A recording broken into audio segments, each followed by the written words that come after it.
Ez az! Ott van! Gurulj be lassítva is!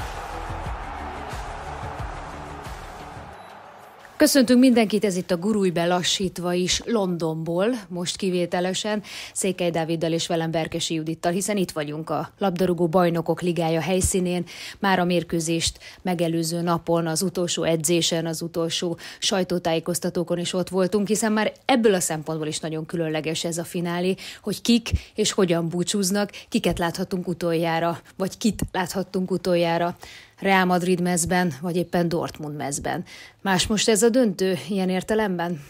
Hát ez sok szempontból más, ezt szerintem nem nagyon kell tagadnunk. Nagyon sok minden nem úgy alakult, mint ahogyan azt terveztük mondjuk egy évvel ezelőtt ilyenkor, de most itt vagyunk, és ezért tényleg ott voltunk mind a ketten annál a kapunál, amelyben a végén Kroos rugdosta az edzés legvégén a labdákat. Gyakorolt. Kroos és Modric gyakoroltak a legtovább. De nem csak ő, hanem Vázquez is, ahogy betekerte, de nyilván itt most nem Vázquezről van szó, hanem ha már a Reállal kezdtük, mert nekem, ha semmi más nem történne itt az elmúlt napon meg ma, akkor is azt mondanám, hogy az egy emlék, hogy ott rugdosták. Már az is elképesztő volt, akkor éppen Kepa állt már a kapuban. Nagyon megható pillanat az egészen biztos. Más, mint a többi BL döntő, de pont ettől lesz ez szerintem egy nagyon jó döntő, mert két abszolút ellentétes csapat van. Itt egy olyan gyár, amelyik sorra nyeri a bajnokok ligájákat, tényleg a modern focinak a legnagyobb dinasztiája, hogyha a bajnokok ligáját nézzük, amióta meg lett a 10. azóta folyamatosan ott vannak a legjobbak között. A Reálnál 2 év volt, amikor elég korán búcsúztak. A Dortmundot pedig előzetesen senki nem várta, szerintem még decemberben az egyenes kieséses szakasz sorsolását követően sem, bár nyilván akkor azért lett egy picivel komolyabb esély, ismervén az ágakat.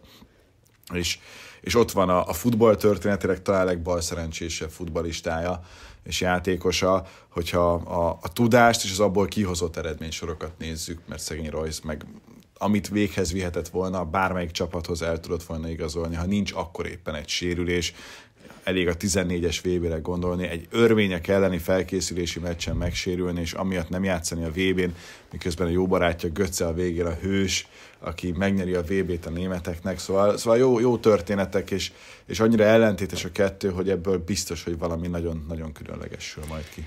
Igen, számára is különleges lesz a búcsú. Érdekes módon azért a német újságírók, akik nagyon szép számmal jöttek, természetesen, ahogy egyébként a szurkolók is, majd erről is fogunk beszélni, hiszen egészen döbbenetes számokat hallani, még ugye most itt vagyunk jó pár órával a mérkőzést megelőzően. Szóval szembeállították Toni Krooszt és Marco Reust, nem feltétlenül tudásban, hanem hogy hol tartanak most, és hogy hozták meg ezt a döntést. Kroos a csúcson hagyja abba, szinte biztos, hogy ott lesz a kezdőben. Reus azért már kimenőben volt ebből a Dortmundból, és nagyon meglepődnénk, hogyha ott lenne ma a kezdő 11-ben. Hogy látod egyébként, mikor szép, lehet-e szépen, szebben búcsúzni, vagy mind a kettőnek igenis van helye, lehet helye egy sportoló karrierjében? Az biztos, hogy Kroos van jobb helyzetben, hogyha Kroos ma megint nyer, akkor nyilván történelmet ír, hiszen neki is elképesztő, hogy a 6. BL győzelme lehet, ami, ha azt nézzük, akkor azért igencsak különleges, és játszott is a döntők jelentős részén. Ugye érdekesség, hogy Carvajal és Modric még több nyert döntővel rendelkezhet ma estére. Nyilván ugyanabban a csapatban játszanak, de hogy nekik már most több van egyel, és ez marad is, hiszen meg lehet a 6-os hentós rekord. A másik oldalon Reusnak meg nyilván, hogyha most is kikapna, az olyan nem ár, tipikus esete, de ettől még szép, tehát méltósággal egy BL döntőben a klubfutball legnagyobb mérkőzésén játszani, ha egyáltalán játszik, hiszen, ahogyan mondod, azért erre nincsen 100%-os esély, az is nagyon szép. Nem tudom, nyilván, ha Kroos úgy tud visszavonulni, hogy ad egy olyan labdát, mint a Bayern ellen, és azzal valahogy megnyeri a Real Madrid, akkor igen, az már extra. A több mint tökéletes búcsú lenne. Igen. És ilyenkor ugrik be az emberben az, hogy na tuti 11-esek lesznek a végén, és oda kell állniuk, és meglátjuk, hogy ki hogyan teljesít. De szép. Szerintem sokkal jobb az, amikor előre tudod azt, hogy akkor ez az utolsó, de nehezebb is sokkal, hogy az érzelmek ne vigyenek el. Nekem a kedvenc teniszezőm Pete Sampras volt, és ő csinálta azt, hogy ő megnyert egy US Open-t, és utána soha többet nem játszott. De akkor nem tudtad előre, hogy az az utolsó US Open-et, tehát nem olyan volt, mint sok esetben, hogy tudtad azt egy teniszezőnél is, hogy na, akkor most ez így véget ér, és meglátjuk, hogy úgy tud-e nyerni, nála nem tudtad. Itt most megint az a helyzet, hogy tudod ennél a két játékosnál, és az egyik elképesztően boldog lesz, bár lehet, hogy Kroosnak, mivel már ennyi van, nem is feltétlenül ugyanaz. Ő azért jó, mert Kroos a csúcson hagyja abba tényleg. Tehát, hogy ő még játszhatna. Modric is 38, ő még szeretne játszani. Kroos nem, neki ennyi elég volt, és az érthető, hiszen nagyon fiatal. Már 2012-es BL döntőt végigjátszotta a 120 percet a Chelsea ellen. Rice-nak nem ilyen lett a pályafutása, de neki meg tényleg az, hogy a bokájával, a közelítőjével folyamatosan bajlódott, és még így is itt van, és soha nem adja fel.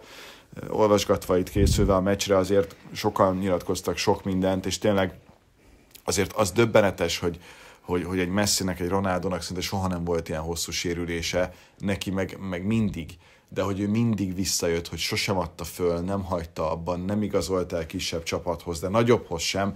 Az, hogy van egy ilyen klubhűség, az meg egy annyira szép üzenete a mai modernizált, elüzletiesedett futballnak, amihez hasonlót azért keveset találni. Hát ha már felkészülés, egy picit ebből a szempontból is közelítsük meg. Föl lehet-e készülni egy bajnokok ligája döntőre, abból a szempontból mondom, főleg amikor itt van a Real Madrid, de akár a Dortmund, iszonyatos mennyiségű történetek, történelem, statisztika, adatok, és akkor még a mostani szezonról nem is beszélve, amit szintén azért az ember feldolgoz egy bajnokok ligája finálé előtt. Nagyon sok érdekesség és sztori, mennyiben kell leszűrni, és hogy lehet egyáltalán szűrni, hogy azért mindenféle adat, ami fontos, az eljusson a nézőkhöz, de természetesen élvezni is tudják, amit látnak, meg akár te is, aki közvetíted a meccset. Igen, mondjuk el, hogy nem úgy alakult most, hogy Hajdú B. István közvetítsen, a terv az ez volt, és a fontos és legmeghatározóbb információ, hogy ez nem jelenti azt, hogy az Európa-bajnokságon ne hallanánk Pistit. Egész egyszerűen, hogy azt mindenki tudja, hogy jelen pillanatban ő azért betegségéből jön vissza folyamatosan, és hála jó Istennek nagyon sokszor hallhattuk már azóta, hogy visszatért, csak most még az utazáshoz kicsit korai lett volna, de a labdarúgó Európa-bajnokságon a jelenlegi terveink szerint ő lesz a magyar válogatott hangja, ami rendje és módja szerint van, és így is kell, hogy legyen, és mindent annak szentelünk alá, hogy az Európa-bajnokságon majd üvöltözhessen a magyar góloknál.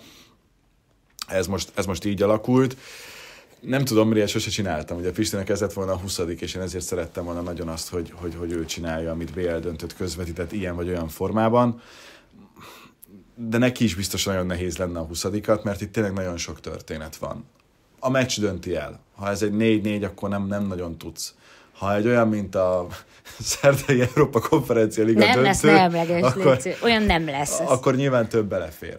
De ez egy nagyon nagy. Hát az Atalanta Európa Liga győzelme során a Leverkusen ellen is voltak sztorik, de szerintem a 20-a, mint ennek a mostani összecsapásnak és párosításnak és játékos sorsoknak. Tehát, hogy annyi minden, meg a két edző is. Igen, ezt akartam mondani. És amikor belemélyedsz, akkor egy picit közelebb is kerülsz, ez a kommentátorra is igaz? Még most éppen ugye Terzics történetét és egyáltalán útját dolgozza föl mindenki egyébként a nagyvilágban, és akkor tegnap még hallottuk is a sajtótájékoztatón, nagyon szimpatikusan, nagyon összeszedetten, nagyon fókuszáltan, akkor minket is egy picikét elragadnak sokszor ezek a történetek, de természetesen nem elveszítve az objektivitást, ez a fajta mélyülés, ez azért egy érzelmi kötődést is enged. Igen, ez egyébként bármilyen sportággal alapból foglalkozol, a korábbi munkahelyemen a Bolztól kezdve egy csomó olyan sportágat is kellett közvetíteni, ami nem annyira népszerű Magyarországon, de hogyha foglalkozol a sporttal, akkor előbb-utóbb elkezdesz hozzá kötődni. Ez itt is így van. De mind a két csapatnál annyira jó történetek. Hát az, hogy Ancelottinak, én ott voltam azon a PSG Bayern Münchenen, ahol lefocizta a Paris Saint-Germain a Bayernt, és kirúgták minden idők egyik legnagyobb edzőjét. Gondolkodás nélkül Franciaországban. Utána el kellett mennie a Napolihoz, a Napolitól nem megbántva az Everton szurkolókat, de az Evertonhoz.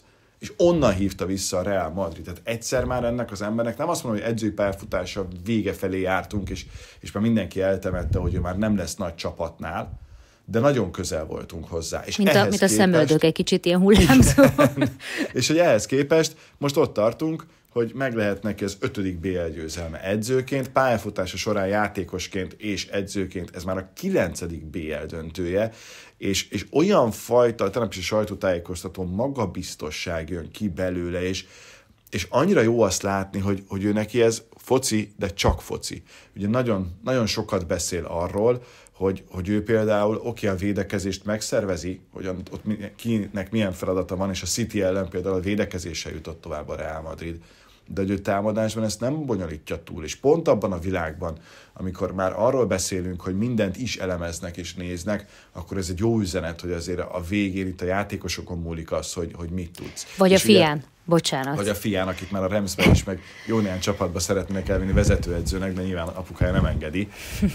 De hogy ez is más, mert ugye Terzic, meg gyakorlatilag videóelemzőként, még Slaven Bilic mesélt a Telegráfban róla, lett igazán elismert, mert hogy kikölcsönözte annó a válogatott után a 2 klubcsapatához Törökországba és Angliába a West Hamhez Bilic Terzicet, hogy akkor segítsen neki, de akkor is csak úgy adta oda az ork, hogy jó, de egyszer majd visszajön, mert nekünk ő majd még kell. De ha csak megnézed, hogy Terzic elemzőként milyen játékosokat igazolt, Lewandowski, Piszczek, Kagawa, olyan futballisták, akiktől tényleg elájulsz. Tehát, hogy ő tényleg végigment a ranglétrán. Mind a 2 oldalon azt mondhatjuk, hogy olyan szakember ül a padon, aki maximálisan megérdemelné, hogy ma este is felemelesse a trófát, hogy ugye egy dolog van, ez a tavalyi Bundesliga utolsó fordulós elbukás, ami a Dortmundot már Leverkuseni magasságban, mélységekben löki, ami a vesztes hozzáállástalan és hozzáállástalan végén szerepet és sorszerűséget hozza, de ezen meg egy csapásra lehet változtatni, ahogy a Leverkusen is változtatott. És mi van, ha ma? Tehát, hogy tényleg a kötődés az van, de hát most érted, az egyik oldalon ott van Hummels, a másik oldalon tudod mondani Modricot, aki tényleg egy zseni, és ha nem horvát, hanem angol vagy spanyol, akkor 3 polccal magasabbra helyezik, mert olyan válogatottja van, úgy egyébként, hogy a horvátokkal is mennyi mindent elér. Ennél is. Tehát, hogy tényleg itt azért nagyon, nagyon komoly történetek vannak, nem tudom, azért Courtois is, az, hogy egy Carvajal, aki saját nevelés, és ez is nagyon fontos, mert nem is tudom, hogy azt mondtam, Klopp mondta, de nem vagyok benne teljesen biztos, hogy nézd meg, hogy minden nagy csapatban lehet a Barszát mondani Xavival, Iniestával, de itt is egy Carvajal, egy Nacho, hogy vannak olyan helyi emberek, a Dortmundnál is, még több gyakorlatilag, de Royce mindenképpen tudod mondani, hogy akikre építed a csapatot, mert ha nincsen, ha csak vásárolsz, akkor soha nem érsz el igazán nagy dolgokat, mert hogy nincs benne a DNS-ben, itt mind a 2-ben benne van, és hosszú vagyok, de tényleg hihetetlenül sok minden van, amit el akar mondani az ember, vagy el szeretne, de nem jó, hogyha mindent elmond, tehát azért ez mégiscsak egy BL döntő, amit olyanok is néznek, akik egyébként a szezon jelentős részében meg nem néznek focit. Ha már Klopp, meg olyanok is nézhetik, akik nem látták a 2013-as döntőt, amit elbukott a Dortmund, és én arról is sok összehasonlítást olvastam, hogy mennyiben lehet egy polcra tenni a 2 Dortmundot, mármint a Klopp-félét, amelyik elbukta a Bayern München ellen itt a Wembleyben a legutóbbi Bajnokok Ligája döntőt és a mostanit. Többen azt mondják, hogy hát karaktereket nézve nem annyira, de egyébként ugye szóba kerül a 97-es döntő, amely kapcsán Pisti mondta itt ugyanúgy a podcastben, hogy szintén alárendelt szerepben, vagy mondjuk úgy, hogy esélytelenebb szerepben tudott nyerni az egyetlen Bajnokok Ligája címét a Dortmund, a Juventus ellen, de a Real Madridot is mindig szeretik összehasonlítani. Kell szerinted összehasonlítani a korábbi évek Realja, ez most milyen csapat, mennyit tud, melyik volt minden idők legjobbja, mennyire érdemes ebbe így belemenni, vagy akár a Dortmundot összehasonlítani a legutóbbi BL döntőt játszó csapattal? Szerintem nem nagyon, az biztos, hogy az a Dortmund, az, hogyha megnézzük, hogy kik játszottak abban az együttesben, most nekem így utólag erősebbnek tűnik, de ez mindig becsapós, mert mindig így van.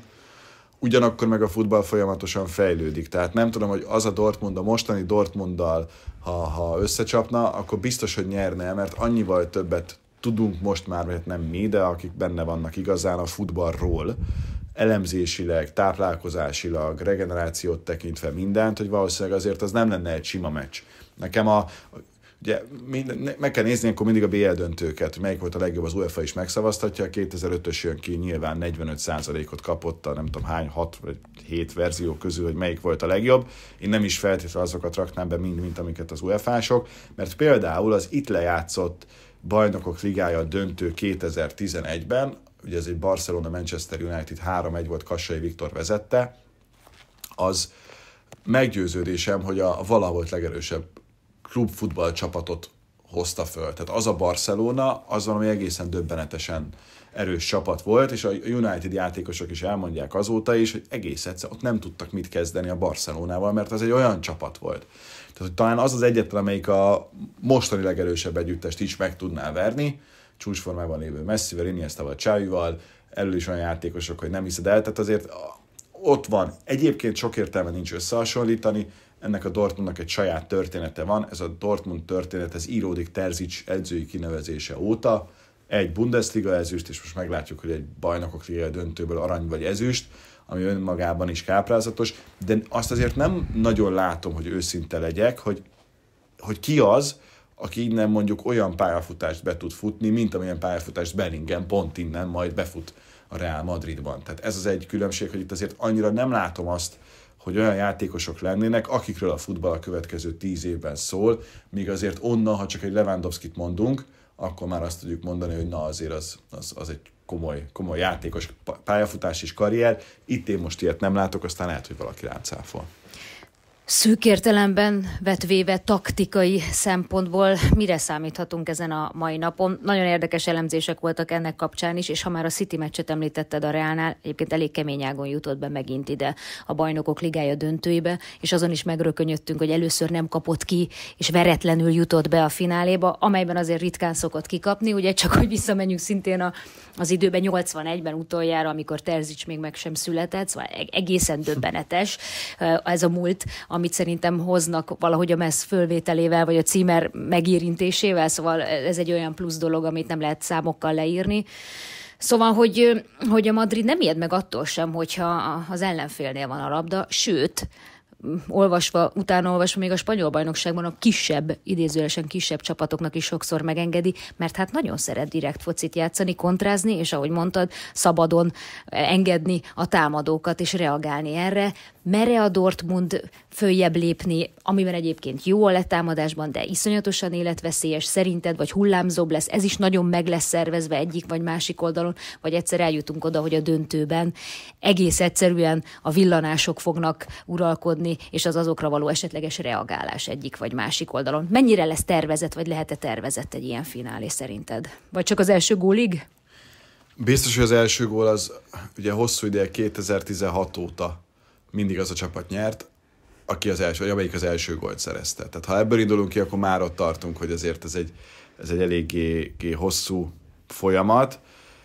A Dortmund viszont sok korai gólt lőtt, a Madrid meg sok hajrábelit a szezonban egyébként, tehát ez is érdekes. És mostanában ugye borzasztóak voltak a BL döntők, legyünk őszinték. Azért az elmúlt 4 évben ezek az 1-0-ák, ezek tényleg nem hoztak túlságosan komoly, akár a Liverpool nyert, magabiztosabban 2-0-ra a 2019-es döntőben, tehát az se volt egy extrán nagy meccs, az elején volt az a 11-es, ami a mai napig a Tottenham szurkolók miatt azért, vagy számára vitatott történet, és aztán onnantól kezdve ezek az 1-0-ák, ráadásul a covidos döntő, tehát az egész ilyen nagyon furcsa volt, nem volt egy olyan klasszikus jó hangulatú, ami szerintem ma mindenképpen fontos lesz, bár nekem volt szerencsém ottani az előző 2 döntőn, hát az a Manchester City Inter sem volt olyan, hogy megkérdezem, mi történt a meccsen, és órákat tudnék róla mesélni. Előtte a Liverpool Real ott izgalmasabb volt, hogy 15 percet csúszott a kezdés, ugye azért a Chelsea, Manchester City is egyetlen egy figyelmet, tehát hogy nem lehet azt mondani, hogy ezek nagy döntők lettek volna, de itt én most azt érzem, hogy azért itt komoly különbség van. Aztán lehet, hogy nevetünk ezen majd, nem tudom, 13 óra múlva, de hogy itt nagy különbség van a 2 csapat között egyénileg is, múltban is, magabiztosságban is, bármennyire egyébként a tegnapi sajtótájékoztatón, én benn voltam a teremben, sütött a magabiztosság a dortmundosokról is, tehát nem lehetett azt mondani, hogy mi örülünk, hogy itt vagyunk, és ennyi, de azért nem gondolnám azt, hogy itt ilyen kis apróságok döntenek, szerintem itt több gólt fogunk látni, aztán majd a végén meglátjuk, hogy érdekesség, hogy amióta nézik, ilyen sok kapufát még egyetlen csapat ellen sem szereztek, mint a Dortmund ellen, 12-t egy BL szezonban, abból 6 volt az elődöntő 2 meccsén. Lehetséges, hogy ez most már sok lesz, de meglátjuk. Én nagyon azt gondolom, hogy egy magabiztos Real Madrid győzelem lesz, és azzal szerzi meg a Real a 15-et, ha meg nem, akkor látunk egy csodát, ami egy igazi tündérmese, és megmutatja a futball romantikáját, amit én mindig szeretnék, hogy visszajöjjön, és mindig szorít azért az ember, hogy elhiggyük, hogy ez a játék, amihez csak egy labda kell, és 200 millió ember nézi élőben a tévében, és még többen hallanak róla a világon, az tud ilyen is lenni. Igen, a klasszikus közhely, ami egyébként tegnap is elhangzott a sajtótájékoztatón, hogy igenis egy meccsen bármi lehet. Talán úgy fogalmazott Terzics, hogy egy bajnokságban nem biztos, hogy felül tudnám múlni most ez a Dortmund a Real Madridot, de egy mérkőzésen, egy ilyen döntőben igenis benne van, és ezt el kell hinni a saját csapatának. Szerintem a szurkolók elhiszik, de döbbenetes számokat hallani, hogy hányan érkeznek ide, vagy érkeztek már meg Dortmundból. Te 100 000 mondtál, hogy azt olvastam. Még tegnap a sajtótájékoztatón azt mondták, hogy több mint 10 000 jönnek, akiknek nincs jegyük, még ez hangzott el a sajtájon, hát akkor még lehet, hogy érkeznek. Hát nyilván nagyon sokan lesznek a stadionban is, de azért nehéz jegyeket szerezni egy bajnokok ligája döntőre, hiszen ott nagyon sokat kell kiadni a szponzoroknak, a partnereknek az UEFA részéről, akik ugye nagyon sok pénzt fizetnek azért, hogy ilyen vagy olyan módon fel tudjanak, akár reklámtábla, akár tényleg közvetítői díjak, és a többi. Cserébe azért ilyenkor járnak jegyek, és hát ebből kiindulva biztos, hogy lehet okoskodni még a végén, meg még többen beférnek, de most azért London nem egy olyan város, ahova nehezen jutsz el, és ha egyáltalán a városban vagy, már az is szerintem, nekünk is van olyan kollégánk, aki egyszer csak úgy érezte, hogy ki kell jönnie ide, és kijött a gyártási szakember, úgyhogy meglátjuk, hogy ő például mit tud kezdeni itt a mai napon, reméljük, hogy rossz jegyet semmiképpen nem szerez, és ad érte ki pénzt, de azért ez a Dortmundnak egy hatalmas dolog. Mindig azt mondom ilyenkor a konferencialigával kapcsolatban is, helyezzük be, hogyha ezt egy magyar klubcsapat érné el. Valószínűleg még én is kijönnék, és azt mondanám, akkor itt akarom átélni, aztán meglátjuk, hogy mi lesz. Maximum utána ünnepelnek együtt. Tehát, hogy ez nehéz, de a hangulat az szerintem zseniális lesz. Ez Dortmundban is, amikor az elődöntőnél még a Univocanon felhangzott, az csodálatos volt. Nekem ez a Lenny Kravitz koncert az egyébként, ami nagyon nagy talán, és itt most nem az előadóval, 4-szeres Grammy-díjasról van szó, van problémám, a legkevésbé sem, hanem hogy abszolút testidegen szerintem az egésznél, de nyilván a Pepsi-nek talán még a szponzor, ezt meg kell majd néznem, de hogy az biztos, hogy a támogatónak ez egy fontos dolog, hogy megjelenhet, de lehetséges, hogy én megváltoztatnám, és azt mondanám, hogy legyen inkább hosszabb a szünet, és ott lássunk, mint az NFL-ben, mert a meccs előtt, amikor mindenki a saját dalát szeretné énekelni a szurkolók közül, és már abszolút idegállapotban van, hogy egy klasszikust idézzek, ott nem biztos, hogy olyan túlságosan szerencsés. Az elmúlt 2 évben biztos, hogy lejjebb vitte a hangulatot, és nem följebb strófolta. Én a dortmundi szurkolókra nagyon kíváncsi vagyok, mert a Real Madrid drukkereket már láttam BL döntőben, mondjuk úgy, hogy ők úgy természetesen veszik. Szerintem máshogy élik meg, ez nem jelenti azt, hogy nem szurkolnak, de nekik egy kicsit ez megszokottabb dolog. Ugye Dortmund meccsen még nem voltam, és azért Jamie Carragher is nagyon ledöbbent, egészen különleges hangulatba került, amikor ott volt. Az a 6 korsosor is kellett. Lehet, de hogy most már itt van, és az utcákon keresi a Dortmund szurkolókat, most már ezek terjednek a közösségi médiában, hogy egész egyszerűen mit tudnak a német drukkerek, hogy ilyen hangulatot tudnak teremteni, és igenis ezen is nagyon sok múlik, hogy maga a közönség hogy áll az egészhez hozzá. Most nem azt mondom, hogy a Madridnál kényelmesek a szurkolók, de már hozzászoktak a jóhoz, amit egyébként szerintem mindig szeret. A játékosokon is ezt látni.